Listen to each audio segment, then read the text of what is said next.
Listen man, headquarter থেকে order আসিয়াছে within very short time আমাদের কৃষ্ণনগর দখল করিতে হইবে। বাট আই নো ম্যান, তুমি কি বলিবে? তুমি বলিবে যে জাস্ট নাও কৃষ্ণনগর দখল করা আমাদের পক্ষে কোয়াইট ইম্পসিবল।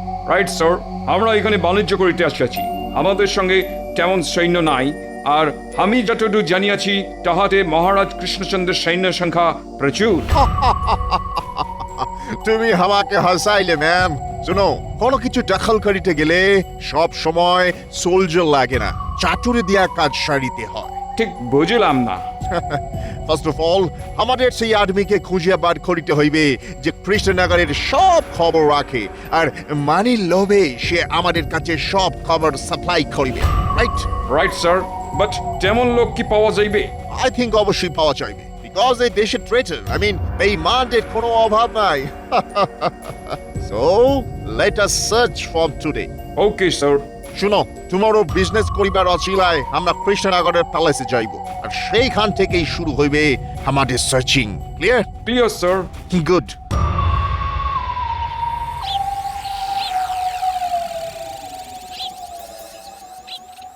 গিন্নি, ও গিন্নি, কোথায় গেলে গো? দেখে যাও তোমার জন্য বাজার থেকে কি এনেছি। বলি কি এনেছো গো? হ্যাঁ, এই দেখো। ও মা, কোথায় যাবো গো? কিপটে বুড়ো আজ এত বড় একটা গোটা ইলিশ এনেছে।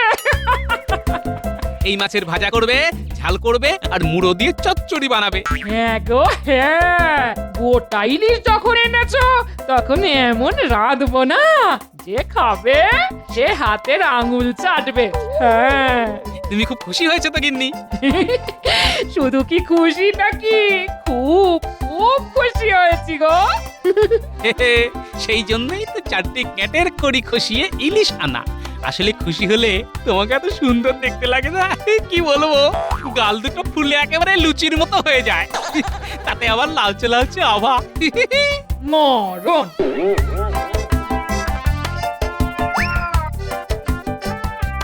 মহারাজ, শুনলাম নাকি আপনার রাজসভায় আজ দুজন লালমুখো সাহেব আসছেন। এই কি শুনেছো? ওরা নাকি কৃষ্ণনগরে ব্যবসা করতে চায়। আশ্চর্য! কেন কেন কেন আশ্চর্য কেন? সেই 7 সমুদ্র 13 নদী পার করে ওরা আমাদের এখানে ব্যবসা করতে এসেছে শুনলেই কেমন অবাক লাগে। আচ্ছা, ওদের বিলেতে কি খুব অভাব? আসলে রানী, অভাব হবে কেন? আসলে ওরা তো হলো বুড়িকে জাত, সারা পৃথিবী জুড়ে ব্যবসা করাই হলো ওদের উদ্দেশ্য।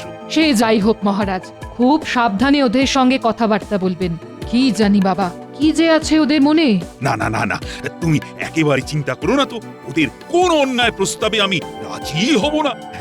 তাহলে আমি এখন আসি।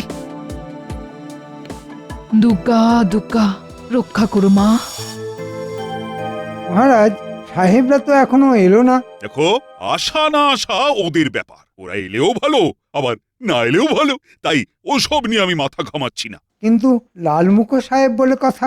সাহেবের নাম শুনেই মন্ত্রীমশাই কাত, তা সাহেব দেখলে তো হয়ে যাবে মত।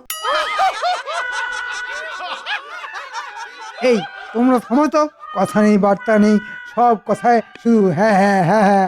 Shall we come in, মহারাজ কৃষ্ণচন্দ্র? আসুন সাহেব, আসুন আসুন, আপনাদের জন্যই তো আমাদের মহারাজ অপেক্ষা করছেন। Good, very good. বসুন সাহেব, এই কেদারা দুটোতে আপনারা দুজন আরাম করে বসুন। Thank you. মন্ত্রীর কাজকর্ম দেখলে না গা জ্বলে যায় একেবারে।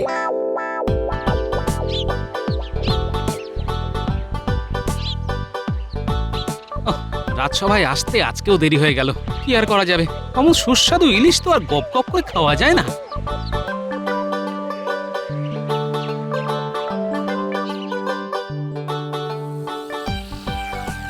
কি অসভ্য রে বাবা, ঠ্যাঙের উপর ঠ্যাং তুলে মহারাজের দিকে পা করে বসে আছে, কোন রকম শিক্ষা দীক্ষা নেই দেখছি। আরে গোপাল জি, এসো এসো এসো। হ্যাঁ, এরাই হলো সেই সাহেব যারা আমাদের সঙ্গে ব্যবসা করতে চায়। Glad to meet you. কি হইল? তুমি আমাদের দিকে হাত ভরাইলে না কেন? কাহারও সহিত দেখা হইলে ক্ষমা অর্জন করিতে হয়, এটাও কি তুমি জানো না? আসলে আদমি আনসিভিলাইজড। অসভ্য। সে তো বটেই, শুনেছি তোমরা নাকি খুব ভদ্র আর শিক্ষিত জাত। রাইট, সারা ওয়ার্ল্ডে আমাদের মতো শিক্ষিত আর ভদ্র জাতি আর নাই। সে তো দেখতেই পাচ্ছি, শিক্ষিত আর ভদ্র না হলে কেউ কি আর আমাদের মহারাজের দিকে পা তুলে বসে থাকে? What? কি বলিতে চাও তুমি?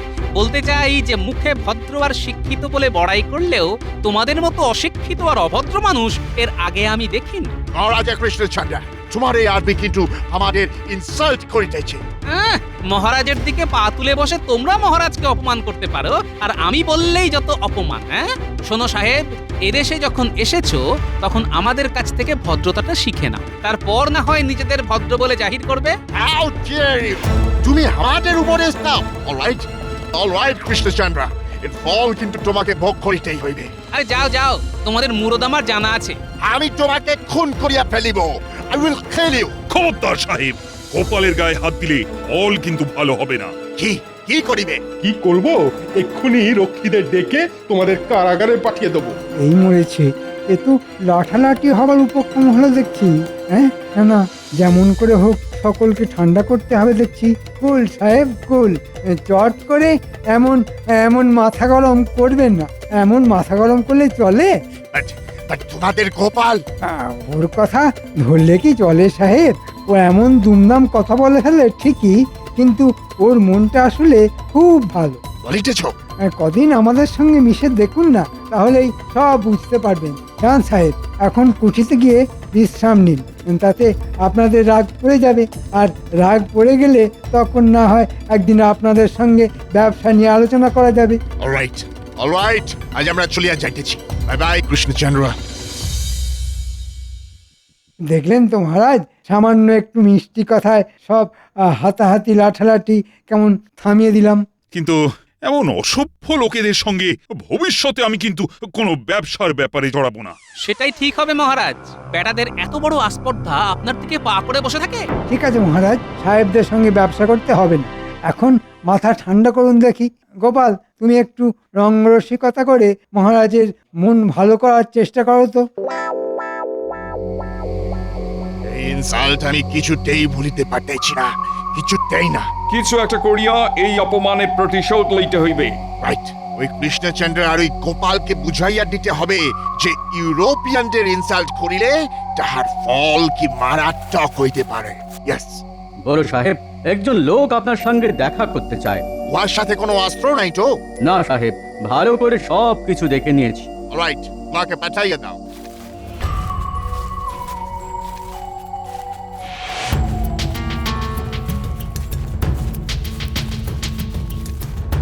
নমস্কার সাহেব। Who are you? তুমি কে আছো? আমি হচ্ছি তাহলে ওই কথাই রইল সাহেব। ইয়েস। তাহলে এখন আমি আসি সাহেব। জাস্ট আ মিনিট, ইহার মধ্যে 1000 আছে, পুরো কাম হইয়া গেলে আরো পাবে। ধন্যবাদ ধন্যবাদ। কি বলিয়াছিলাম, এই দেশে ট্রেজার বিশ্বাসঘাতকের কোনো অভাব নেই। Right you said.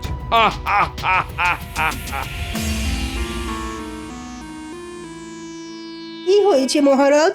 চিত্তে দেখি না কোনো সুখ, হইয়াছে কি উদরের অসুখ? আসলে কালকের ঘটনার কথা যতই ভাবছি ততই আমার মনের ভেতরটা জ্বলে যাচ্ছে। ভাবছি কি দুঃসাহস ওই বিদেশি বণিকদের আমার রাজ্যে থেকে আমার রাজসভায় এসে আমাকেই অপমান করে। ওসব কথা বাদ দিন তো মহারাজ, তেমন হলে সৈন্য পাঠিয়ে ওদের দূর করে দিন। তাই করতে হবে দেখছি। একটা কথা বলবো মহারাজ? কি কথা?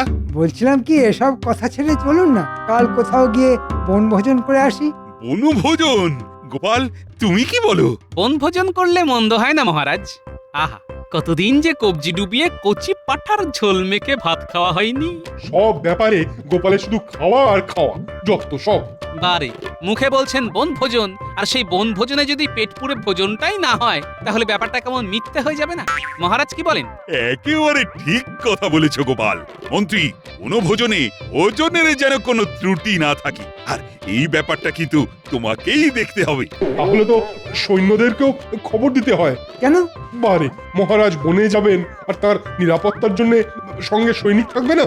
দেখো সেনাপতি, মহারাজ বনভোজনে যাচ্ছেন যুদ্ধ করতে নয়, তাই এক্ষেত্রে অযথা সৈন্য সামন্ত না নিয়ে যাওয়াই ভালো, তাতে বনভোজনের আনন্দটাই মাটি হয়ে যাবে। আমার মনে হয় সৈন্য নিয়ে যাবার প্রয়োজন আছে। কেন, সৈন্যরা গিয়ে কি করবে? হয়তো কিছুই করবে না, আবার হয়তো অনেক কিছুই করবে। তোমার না সব কিছুতেই বাড়াবাড়ি। আরে বাবা, সঙ্গে করে শুধু সৈন্য নিয়ে গেলেই হবে?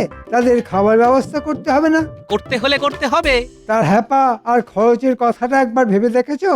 না না, বনভোজনে কোনো সৈন্য নিয়ে যাওয়ার প্রয়োজন আছে বলে আমি মনে করি না। মহারাজ, আপনি কি বলেন? আচ্ছা, সঙ্গে করে সৈন্য নিয়ে যেতে মন্ত্রী মশাইরা তো আপত্তি কেন? না না না না না, এই সাথে করে সৈন্য নিয়ে যাওয়ার কোনো প্রয়োজন নেই। পায়ে হেঁটে গল্প করতে করতে কাছাকাছি কোথাও যাব, আবার খাওয়া দাওয়া সেরে পায়ে হেঁটেই ফিরে আসবো। ও মন্ত্রী, তুমি কিন্তু এখন থেকেই সব আয়োজন শুরু করে দাও। আপনি কোনো চিন্তা করবেন না মহারাজ, কাল এমন ব্যবস্থা করব না যে ব্যবস্থার কথা আপনারা কোনোদিন ভুলতে পারবেন না।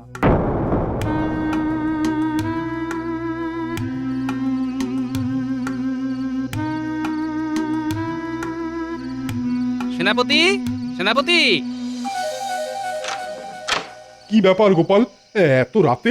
একটু কথা ছিল। ভেতরে এসো, ভেতরে এসো।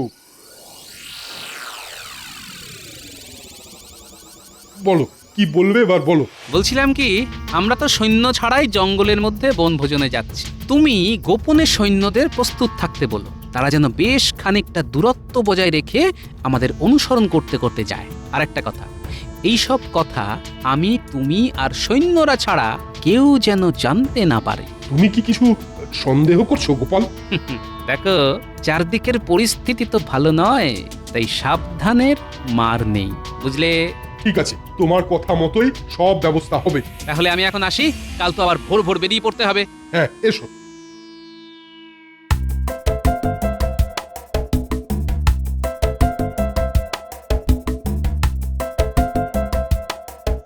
দেখেছো গোপাল, জঙ্গলের মধ্যে কেমন একটা শান্তি বিরাজ করছে। জঙ্গলের মধ্যে তো চিরকালই শান্তি মহারাজ, পাখির কুজন ছাড়া কিছুই তো কানে আসে না। আমরা মানুষেরাই শুধু অনাবশ্যক জঙ্গলের শান্তি ভঙ্গ করি মহারাজ। মন্ত্রী, খাবার দাবারের কি ব্যবস্থা করেছো বলো তো? ওই তো বনভোজনের জায়গায় পৌঁছেই গরম গরম লুচি আর আলুর দম, সেই সাথে ভোলা ময়রার রসগোল্লা। আহা, ভাবলেই জিভে জল চলে আসছে। তারপর দুপুরে ভাতের সঙ্গে সোনামুগের ডাল, আলু ভাজা, পোনা মাছের কালিয়া আর কচি পাঁঠা। পদের কথা শুনেই না পেটের মধ্যে কেমন যেন একটা মোচড় দিয়ে উঠছে। চলুন মহারাজ, একটু তাড়াতাড়ি পা চালিয়ে চলুন। এসব উপাদেয় খাদ্যবস্তু পেটস্থ না করা অবধি আমার যে শান্তি নেই মহারাজ। সত্যি গোপাল, লোকে তোমাকে পেটুক বলে কি আর সাধে? মহারাজ, খাবার ইচ্ছে কিন্তু সকলেরই আছে, আমি শুধু প্রকাশ করে ফেলি বলেই আমার যত বদনাম।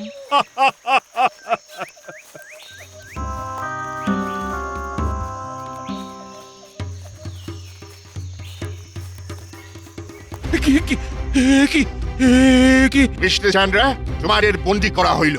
পালাইবার চেষ্টা করিলে তোমাদের সব কটাকে শুট করিব। কি এসবের মানে কি? সেদিন তোমরা আমাদের ইনসাল্ট করিয়াছিলে, ইহা তাহারই রিভেঞ্জ।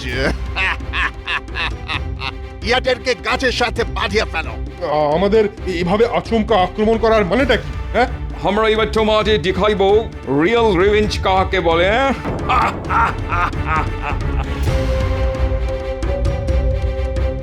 কাজটা কিন্তু ভালো করছো না সাহেব। দেখো, এর ফল কিন্তু তোমাদের ভুগতে হবে। চাপ নেটিভ ইন্ডিয়ান, এখন তুমি আমাদের হাতে বন্দি। এরপর আমরা তোমাকে দিয়া পেপার সাইন করাইয়া তোমার কৃষ্ণনগর কারিয়া লইব। উহার পর তোমাকে এই রাজ্য হইতে তাড়াইয়া দিব। রাজা হইতে তুমি বেগার হইয়া যাবে, ভিখারি। আর তোমার ওই বিগ বেলি, আই মিন পেট মোটা গোপাল হইবে আমাদের স্লেভ, মানে কৃতদাস। ওয়েল ডান মন্ত্রী, ওয়েল ডান। এই কাজের জন্য আমরা তোমাকে 1000 অ্যাডভান্স দিয়েছিলাম, এখন কুটিতে ফিরিয়া আরো 5000 দিব। থ্যাংক ইউ সাহেব, তবে কৃষ্ণনগরের সিংহাসনটা আমাকে দিলে আমি আরো বেশি খুশি হতাম। মন্ত্রী, এসব তাহলে তোমারই ষড়যন্ত্র?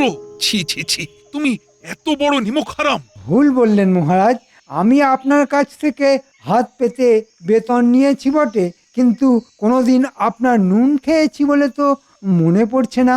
তাই নিমক হারাম কথাটা এখানে ঠিক খাটে না। কাজটা কিন্তু তুমি ভালো করলে না মন্ত্রী।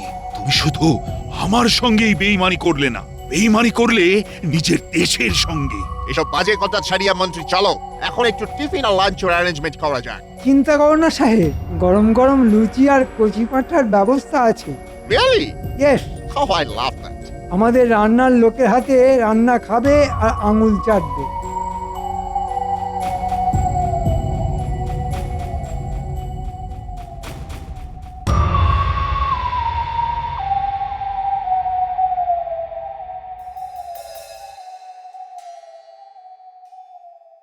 আহ, এ কি এমন করে মঙ্গল প্রদীপ নিভে গেল কেন? এ কি কোনো অশুভ লক্ষণ? না না না না, মহারাজ জঙ্গলে বনভোজনে গেছেন, ওনার কোনো বিপদ হলো না তো? হে ঠাকুর, ঠাকুর রক্ষা করো, মহারাজের যেন কোনো বিপদ না হয় ঠাকুর, উনি যেন ভালোভাবে ফিরে আসেন। দয়া করো ঠাকুর, দয়া করো। হায় ভগবান, আমি আমি মহারাজ কৃষ্ণচন্দ্র, অথচ আজ আমার কি অবস্থা! এই জঙ্গলের মধ্যে গাছের সাথে বাঁধা অবস্থায় অসহায় ভাবে দাঁড়িয়ে আছি। কি আর করবেন মহারাজ, দুধ দিয়ে কালসাপ পুষলে এমন অবস্থাই হয়। আজ আজ আমি বুঝতে পারছি মন্ত্রী হচ্ছে কাল কেউটের থেকেও বিষাক্ত। গালাগাল করছেন মহারাজ? করে নিন, করে নিন, আশ মিটিয়ে গাল মন্দ করে নিন। তবে তৈরি থাকুন, একটু পরেই বড় সাহেব এসে যখন ঘাট ধরে কাগজে স্বাক্ষর করিয়ে নেবে, তখন বুঝবেন মজা। রাজা থেকে একেবারে ভিখারি হয়ে যাবেন। হ্যাঁ, আহ আহ আহ, যাই, ওদিকে হয়তো কচি পাঁঠা রান্না শুরু হয়ে গেছে, একটু পরেই জব্বর ভোজ। হ্যাঁ, আহ আহ আহ আহ। আহ, কিছু কিছু একটা করো গোপাল, কিছু একটা করো, আমাদের আমাদের সকলকেই বিপদের থেকে উদ্ধার করো। এতটা ভেঙে পড়বেন না মহারাজ, দেখবেন শেষ পর্যন্ত কিছু একটা ব্যবস্থা হয়ে যাবেই যাবে। আহ, কেন কেন মিথ্যে সান্ত্বনা দিচ্ছ বলো তো গোপাল? গোপাল কখনো মিথ্যে সান্ত্বনা দেয় না মহারাজ, গোপাল যা বলে সেটা করে দেখায়। কিন্তু তোমারও তো বন্দি দশা, এই অবস্থায় কি করবে আর তুমি? শেষ অবধি দেখাই যাক না কে যেতে, মন্ত্রীর শয়তানি না আমার দূরদর্শিতা। এ কথা কেন বলছো গোপাল? সবটা এখনই নাই বা প্রকাশ করলাম মহারাজ, আগে হিসেব অনুযায়ী সবকিছু ঘটুক, এখন ওরা সকলে এসে পড়লেই বাঁচি।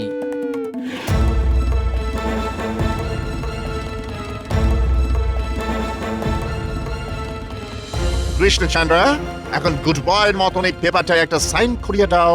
কিসের স্বাক্ষর? নটি বয় কিচ্ছু যেন বুঝিতে পারিতেছ না। এই পেপারে লেখা আছে তুমি নিজের ইচ্ছায় তোমার সব প্রপার্টি স্থাবর অস্থাবর আমাদের দিয়া দিতেছ। অসম্ভব, অসম্ভব, আমি এই কাগজে কিছুতেই স্বাক্ষর করব না। কেন জেদ করছেন মহারাজ? এই লালমুখ সাহেবদের আপনি চেনেন না, এরা কিন্তু সব করতে পারে, দরকার হলে আপনার জীবন অবধি কেড়ে নিতে পারে। বাহ মন্ত্রী মশাই বাহ, আপনি দেখছি এই কদিনে সাহেবদের খুব ভালো করেই চিনে ফেলেছেন। ভালো ভালো, এক শয়তান তো অন্য শয়তানদের চিনবেই। মুখ সামলে কথা বলবে গোপাল, মনে রাখবে তুমি এখন আমাদের হাতে বন্দি। ইচ্ছে করলে তোমার ওই বেয়াদপির জন্যে তোমার জিভটা আমি ছিঁড়ে নিতে পারি। তাই নাকি? তা দেখি আপনার মুরদ। স্টার্ট আপ বিগ বেলি, অনেকটা কথা বললে শুট করিয়া নেব। শুট মানে গুলি করে দেবে? তাহলে তো আমাকে তোমরা চিনতেই পারোনি। জেনে রাখো সাহেব, গোপাল ভাঁড় কিন্তু মরতে ভয় পায় না। Krishnachandra, don't waste our time. জলদি পেপারে সাইন করো, করো। কিছুতেই না। আমি তোমাকে লাস্ট চান্স দিতেছি।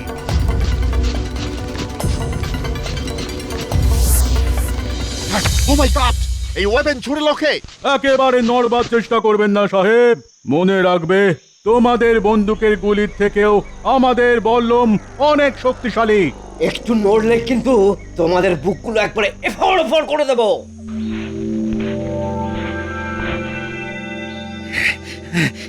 এবার এবার এগুলোকে ভালো করে দড়িতে বেঁধে ফেলো। আচ্ছা সেনাপতি, সৈন্যরা এখানে কি করে এলো? এদের তো এখানে আসার কথা ছিল না। তা হয়তো ছিল না মহারাজ, কিন্তু কাল রাতে গোপাল আমার বাড়ি গিয়ে ওই সৈন্যদের প্রস্তুত থাকতে বলেছিল। আরো বলেছিল সৈন্যরা যেন বেশ খানিকটা দূরত্ব বজায় রেখে আমাদের অনুসরণ করতে করতে আসে। গোপাল, গোপাল, হ্যাঁ মহারাজ, আপনাকে সম্পূর্ণ অন্ধকারে রেখে আমি সেনাপতিকে এই ব্যবস্থা নিতে বলেছিলাম, কারণ সৈন্য নিয়ে বনভোজনে আসার ব্যাপারে মন্ত্রীমশাইয়ের প্রবল আপত্তি আমার মনের মধ্যে কেমন একটা খটকা তৈরি করেছিল। আমার কেবলই মনে হয়েছিল যে এই আপত্তির পেছনে মন্ত্রীমশাইয়ের কোনো অভিসন্ধি আছে। তাই ধন্য, ধন্য গোপাল, তোমার তোমার দূরদর্শিতার বুদ্ধিমত্তার কোনো তুলনা নেই। আজ শুধু তোমার জন্যই এক ভয়ঙ্কর বিপদ থেকে আমরা সবাই রেহাই পেলাম। মহারাজ, এখন এই সাহেব আর মন্ত্রীকে নিয়ে কি করব? এই সাহেবদের নিয়ে যাবে আমার কারাগারে, আর মন্ত্রীকে শুলে চড়াবো না পাগলা হাতির মুখে ফেলে দেব সেটা ঠিক করব পরে। এখন এখন কাছের সঙ্গেই বাঁধা থাকো। ওরে বাবা, ফুল না হলে পাগলা হাতি। ওরে বাবা, দুটোতেই যে বড্ড লাগবে। তাহলে থাকো এখানে এইভাবে গাছে বাঁধা হয়ে, এটাই তোমার শাস্তি। চলো চলো সকলে। মন্ত্রীমশাই থাকুন তাহলে এখানে, এটাই আপনার উপযুক্ত জায়গা। ও মহারাজ, এই জঙ্গলের মধ্যে আমাকে একলা ফেলে রেখে চলে যাবেন না? এই জঙ্গলে বাঘ ভাল্লুক না থাকলেও শেয়াল, বনবিড়াল, বুনো কুকুর তো আছে। ওরে বাবা রে, হাজের আধার নামলে তা যদি সকলে এসে আমাকে কামড়াতে থাকে, ওরে বাবা, তাহলে যে আমার সর্বাঙ্গ বিষাক্ত হয়ে যাবে। ও মহারাজ, একটু দয়া করুন না, একটু দয়া করুন না, একটু দয়া করুন না।